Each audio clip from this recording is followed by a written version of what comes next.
Shalom Adonai. Shalom Adonai. Esse vídeo aqui é um vídeo que eu faço com muita alegria. Por que eu faço com muita alegria? Porque é o sinal do arrebatamento no dia da crucificação do Messias. No dia da crucificação, houve um sinal no firmamento que mostra o arrebatamento da igreja. Por isso que eu sempre falo, não tenha medo, tá? Não tenha medo, é o Pai que vem vindo. Não tenha medo de nada, dê glória, dê aleluia. Não tenha medo de inversão, não tenha medo disso. Se você não tiver condição de ter alimento, o Pai há de preparar para você. Você não lembra do povo judeu, quando teve nas 10 pragas do Egito? Houve providência para eles. Então haverá providência para os escolhidos. Não tenha medo, confie no Pai. Tenha fé, sabe? Não deixa ninguém tirar esse espírito de vencedor. Nós seremos vencedores no Messias. Então, se você tiver que fazer algo hoje, faça. Faça, você tem que fazer. Você tem que viver o dia. Até isso vai ser cobrado de você. Aí você não está mais vivendo o dia porque a inversão vai chegar. Ninguém sabe o dia dessa inversão. Eu sempre falo aqui, você vai ter que acompanhar os fenômenos. A gente segue sinais bíblicos, né? Sinais no firmamento. Mas o dia, até mesmo do arrebatamento, só o Pai sabe. Mas está escrito no firmamento. O que eu peço para você é que você não pode deixar de viver o hoje pensando no futuro.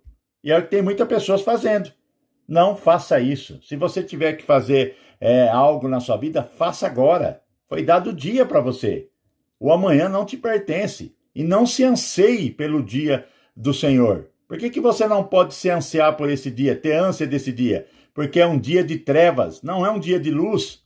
Então, se a luz está sobre a sua cabeça hoje, viva o dia. Viva o dia. Trabalhe, realize seus sonhos, brinque com seus filhos. Se dedique à sua vida. Aí deixa de viver pensando no futuro. Não faça isso. O Pai está no comando, tá? O Pai proverá. Não tenha medo, não vai faltar nada para você. Confie nele. Você acha que ele não tem poder para te dar livramento do que vai vir sobre o mundo? Claro que ele tem. Creia, tenha fé. Fé genuína, fé de criança. É o que a gente tem que ter, alegria. É o Pai que está voltando. Não temas, hein? Nos vídeos passados, a gente tinha analisado essa linha, né? Aqui o Salão do Bom Pastor, ele traz o anjo, né? Representando o cordeiro. E depois você tem o Salão de Aires, que você já vai ter o carneiro, que é uma representação do Messias de uma vida adulta, pronto para o sacrifício e trazendo salvação para os dois povos. Povos que eu falo para você porque Israel é a figueira. Se você está enxertado na figueira, a igreja também é a mulher. Né? Estamos enxertados na mulher, no modo de falar. A figueira não é Israel, você está enxertado na figueira.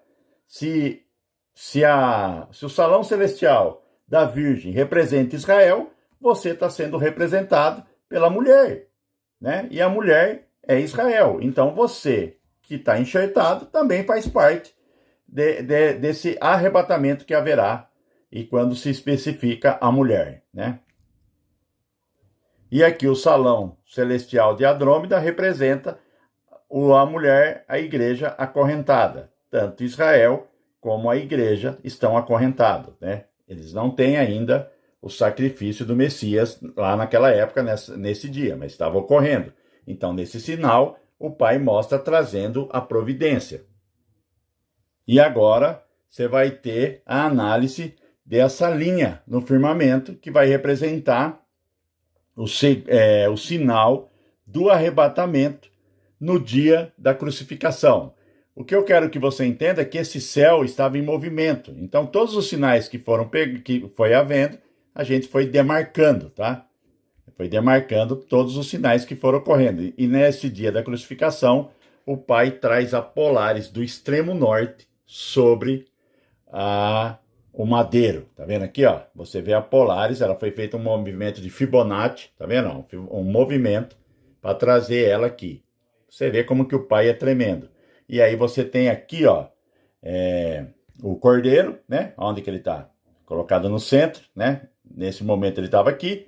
E depois você tem a constelação de Touro e Júpiter no meio do chifre de Touro. Olha, o filho varão, né? Filho varão representa o nascimento do verdadeiro Israel, né? Da verdadeira Israel. É o filho varão. O único que foi chamado de filho varão nas escrituras foi Israel. Não há outro que foi chamado por filho varão. Israel não vai nascer pela mão da ONU, tá? Eu creio nisso. Israel nasce pela mão do Criador, tá? Não pela mão da ONU, tá? É a minha opinião. E o nascimento de Israel será em Apocalipse 15, o terceiro e grande último sinal. É lindo isso, né? Vai ser usada a inversão magnética contra Gog e Magog, né? Agora a gente vai analisar essa linha, que é esse sinal que houve. Ele estava a 33 graus, né?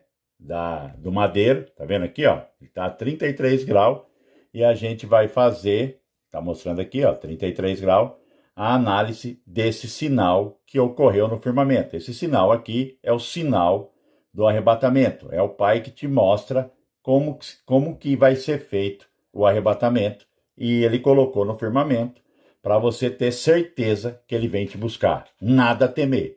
Você vai ter um sinal hoje do firmamento, aonde homem algum colocou a mão, tá? Anjo são estrela e constelações são salões. Então aqui, no dia da crucificação, a antiga serpente, ela estava aqui, tá? Ela estava no firmamento. Ela estava olhando para o sacrifício do Messias no madeiro. Se ele ia conseguir realizar esse sacrifício. E por que começa com a antiga serpente? Hoje, a constelação Dragão, ela é holográfica. Por que eu falo que ela é holográfica? Porque o dragão está preso no Sol central, lá que ele foi colocado. Lá que você tem um jato de plasma capaz de prender ele, tá? Então, houve vídeos passados que as pessoas perguntavam, aonde que ele está? Então, o diabo está amarrado em cima do jato de plasma, tá? Do jato de plasma central, que é o Sol central. Quando você vê o olho que tudo vê, que foi plasmado na Lua, é que você está vendo ele olhando de dentro da prisão. Na realidade, hoje, o Sol central serve de prisão, porque tem um jato de plasma forte capaz de prender ele. Ele está preso. Por isso que eles veneram os 3 dias da escuridão. Por que veneram os 3 dias da escuridão, que é o cubo de Saturno? Porque é onde todas as prisões eletromagnéticas serão desfeitas. Só que a vitória do Pai vai ser mostrada nesse sinal, que foi com o sacrifício do Messias no madeiro. Esse salão celestial é representado com cabeça de dragão e corpo de serpente. Tanto é que isso é mencionado nas escrituras. Então a gente vai ler agora Apocalipse, capítulo 12, versículo 9. Vou te mostrar nas escrituras. Capítulo 12, versículo 9. O grande dragão foi lançado fora. Ele é a antiga serpente, chamado Diabo ou Satanás, que engana o mundo todo. Então presta atenção, ó. Ele é a antiga serpente, chamado Diabo ou Satanás, que engana o mundo todo. Se você ler o início do versículo, o grande dragão. Cabeça de dragão, ele é a antiga serpente, corpo de serpente, tá? O firmamento não mente para você.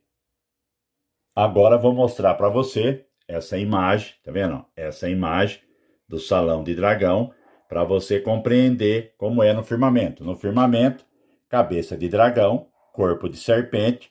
Se você olhar, ele está enrolado igual uma cobra quando você vai matar ela, tá vendo? Porque você tem o salão de Hércules pisando a cabeça do dragão. É a vitória do Messias no madeiro. Tá vendo como que o Evangelho das Estrelas é a coisa mais linda? Você vai conseguir ler Apocalipse e acompanhar no firmamento. Você vai compreender as posições dos salões. Essa mesma linha, foi colocado o salão celestial de Cefos. O que representa Cefos? Na linguagem dos babilônios, Daniel, quando escreve nos mapas, ele escreve como o rei coroado. Devia ser colocado assim, o rei coroado. Daria interpretação, mas eles fazem isso de propósito. Eles usam o grego, eles usam o árabe, eles usam o egípcio no firmamento. Por que eles fazem isso? Para você não ter o conhecimento. Quando eu falo para você que Cefos é o rei coroado, temos um rei com suas vestiduras reais, entronizado nos mais altos céus, ele está com cedro na mão de autoridade e seus pés sobre a Polaris. Vou mostrar isso agora. Vou mostrar primeiro o salão celestial do rei coroado. Por que coroado? Porque quando houve o sacrifício e houve a vitória, ele foi coroado. Isso é tremendo. A vitória foi obtida na cruz. Ele refaz o templo em 3 dias. Ele destrói e constrói em 3 dias. O templo é o corpo dele. Ele vence a morte. Você tem o rei coroado, que vai ser isso aqui, ó, no firmamento. Aqui, ó, a igreja não vai reinar com cedro forte, não é isso que tem uma parte que fala? Está nas escrituras. Vai reinar como um cedro de mão forte, não é assim? E aí, ó, tá coroado, ó, a coroa sobre a cabeça dele. Aí, ó, vestes de rei. É o rei coroado, tá? Cefos, na realidade, era para se chamar o rei coroado. Ela é o rei coroado, mas eles não te colocam isso, eles colocam Cefos. Você vai ler isso aqui e não tem a compreensão. Tira a sua compreensão, tá? Por isso que o Evangelho das Estrelas, quando você tem o conhecimento de tudo, você compreende as escrituras de uma forma melhor. Quando você estiver lendo as escrituras, você vai ficar maravilhado, você vai ter ânsia de ler, você vai ter amor de ler, vontade de ler as escrituras.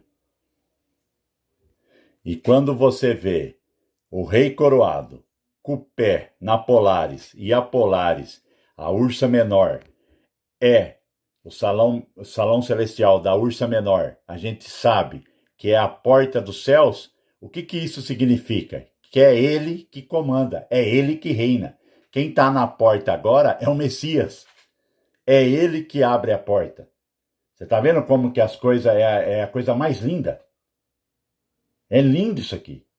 Se você começar a ter essas compreensão, aqui, ó, o dragão, olha o dragão.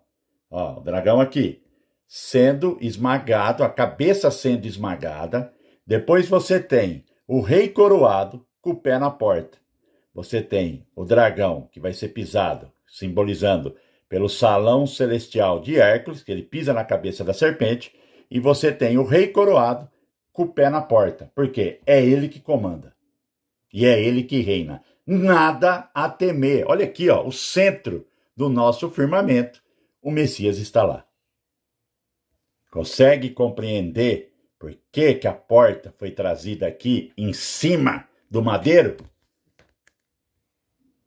Pensou o poder de trazer um firmamento? Você já imaginou essa noite sobre Jerusalém? Esse dia? Que dia majestoso que foi. Aqui é dia de vitória. Ele venceu, ele abriu o cubo.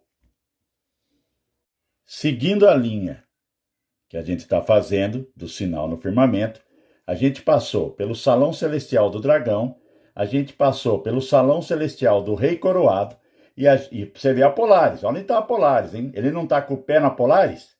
As coisas do Pai é perfeita. Consegue entender por que o salão celestial da Ursa Menor fez um movimento de Fibonacci? Porque ele ia realizar esse sinal, mas em cima do madeiro, em cima do sacrifício do Messias. E agora a gente chega no salão celestial, aqui eles colocam Cassiopeia. Isso é para tirar o entendimento, irmão. É para você não ter entendimento, porque isso representa a mulher no trono, a igreja no trono. E por que eu coloquei a outra folha aqui? Porque você tem a Andrômeda, a mulher acorrentada, nesse sinal sobre o templo. Mas sobre o madeiro, ele mostra a mulher no trono. A igreja vai para 7 anos de um casamento com o noivo, porque o noivo é o Messias. que é representada no firmamento por uma mulher arrumando o cabelo, sentada no trono, e você tem ela segurando um ramo de vitória, né? O Messias, quando entrou em Jerusalém, ele não foi recebido com todo mundo com um ramo na mão? Ramo de figueira? Por que esperaram o Messias?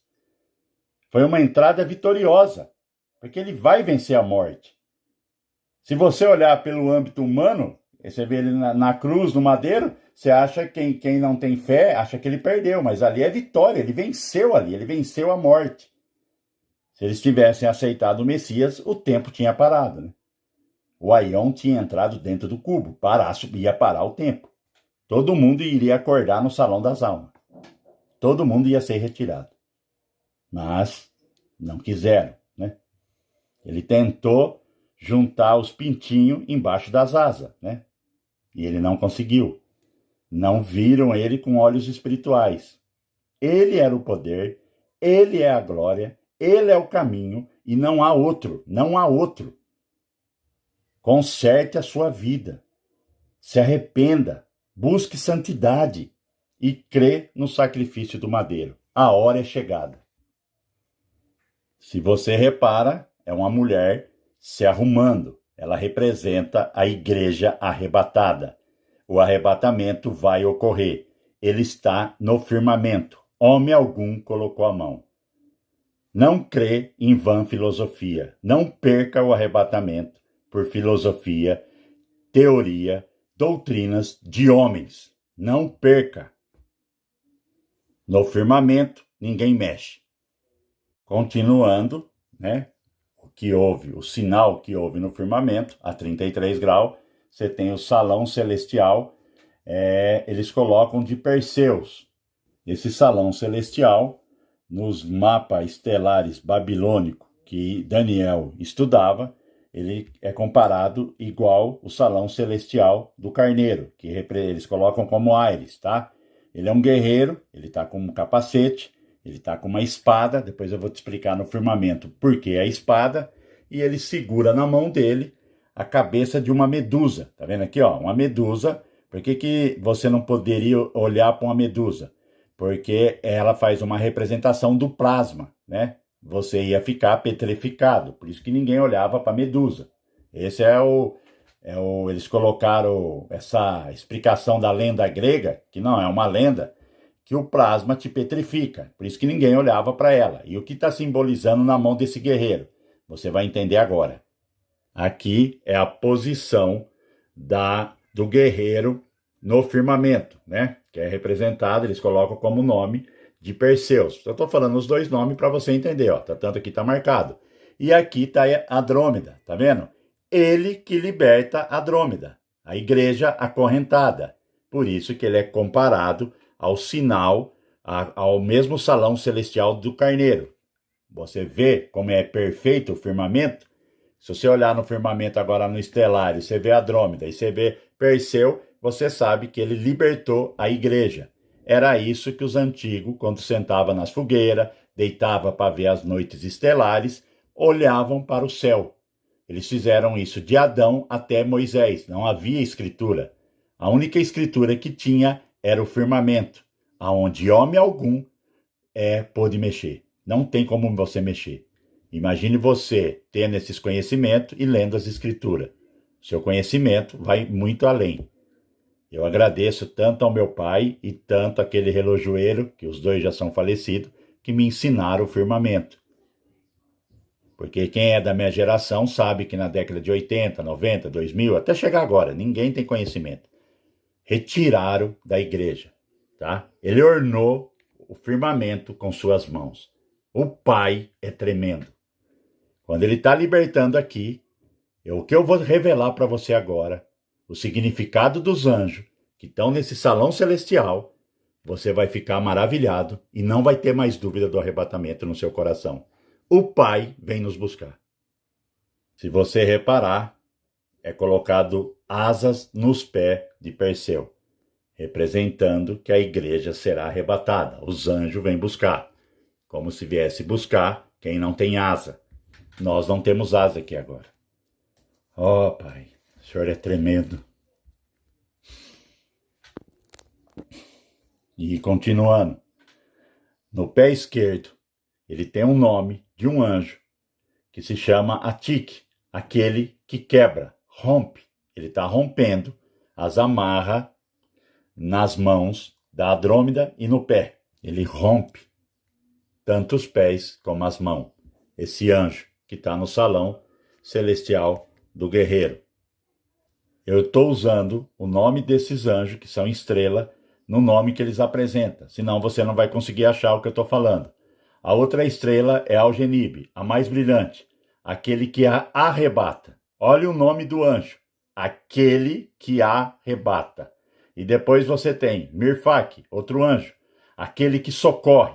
Não tema, ele vai socorrer você antes dos 3 dias de escuridão. Aquele que socorre. E os outros anjos são Roash, que é entronizada, sentada, e Cap, que representa o ramo, que significa da igreja, que está o anjo desse salão celestial fazendo uma representação da outra mulher que está entronizada no trono, pois ela segura um ramo. De uma forma simples, você tem no sacrifício da cruz a cabeça do dragão sendo pisada, mostrei no firmamento. Você tem Cefos, que representa o rei coroado, que abre a porta, que é Polaris. Depois você tem, deixa eu pegar aqui só um minuto, você vai ter Cassiopeia, que é a mulher entronizada no trono. Você tem Perseu, o grande guerreiro, que segura a Medusa na mão, né? A cabeça da Medusa, porque quando a porta for aberta, a Polaris, o plasma, ele primeiro vai queimar o joio para poder colher o trigo. Isso que simboliza a Medusa na mão dele. Então, não tenha dúvida, o sinal do arrebatamento estava sobre o madeiro. A igreja vai ser retirada. Isso está no firmamento. Vou mostrar algo nas escrituras que você vai ter a noção do firmamento, o Evangelho das Estrelas, junto com as escrituras, junto com a palavra do Criador. Só que eles colocam o nome para te confundir. Você vai ter um exemplo agora. Quando você lê no capítulo 2 do livro de Miqueias, versículo 12, vou de fato ajuntar todos vocês, ó Jacó. Sim, vou reunir o remanescente de Israel. Eu os ajuntarei como ovelhas num aprisco, como um rebanho numa pastagem. E aprisco, a gente sabe que é a ursa menor e a ursa maior, né? A gente já estudou sobre isso e nessa série eu vou colocar bem detalhado isso. Haverá ruído de grande multidão. Aquele que abre o caminho irá adiante deles. Passarão pela porta, a Polaris, e sairão. O rei deles, ó Senhor, os guiará. Quando você lê aqui, ó, aquele que abre caminho, na palavra hebraica significa, o que abre caminho, na palavra hebraica significa peret, se referindo ao Messias, que, como vimos acima, é traduzida para o grego como Perseus. Cristo é o verdadeiro Perseus. Então eles colocaram isso no firmamento, mas eles confundem com grego, com hebraico, para você não ter o entendimento. Entendeu o que eles fizeram? Perseu, a representação de como os Babilônia e Daniel falava nos mapas estelares, que ele também era uma referência igual ao salão celestial de Ares, que é carneiro. Então representa o Messias libertando a igreja, que é representada pelo salão celestial de Andrômeda. Você vê como é perfeito? Não tenha dúvida do arrebatamento. Ele vai ocorrer. E depois eu explico o último sinal, que é o sol apagado, que não foi feito pela estrela Vênus, tá? Aqui vai ser explicado para você toda a farsa de Nibiru, tá? Toda a mentira de Nibiru. Aqui vai ser retirado para você essa mentira. Você vai compreender quem é Nibiru, tá? O próximo vídeo eu vou mostrar quem é Nibiru, através de mapas estelares que Daniel também estudou nesses mapas, tá? Que são os mapas mais antigos da Babilônia. Esse foi o conhecimento que o meu pai deu para mim quando eu tinha 12 anos e também o relojoeiro que morava em Israel, e quando ele vinha passar as férias no Brasil, ele me ensinava tanto montar relógio, que meu pai também montava relógio, e eu tive todo esse conhecimento. Acredite, irmão, não deixa homem algum roubar o que está escrito no firmamento. Algo perfeito. Não tem como você mudar o firmamento. Haverá o arrebatamento antes dos 3 dias da escuridão. Então não temas. Viva o dia. Não tenha medo. O Pai não opera no medo. Shalom Adonai. Espero que vocês tenham compreendido. E esse sinal, a explicação dele continua. Tem muito para revelar aqui ainda. Muito. Muita coisa foi mostrado no dia da vitória. O Pai é tremendo.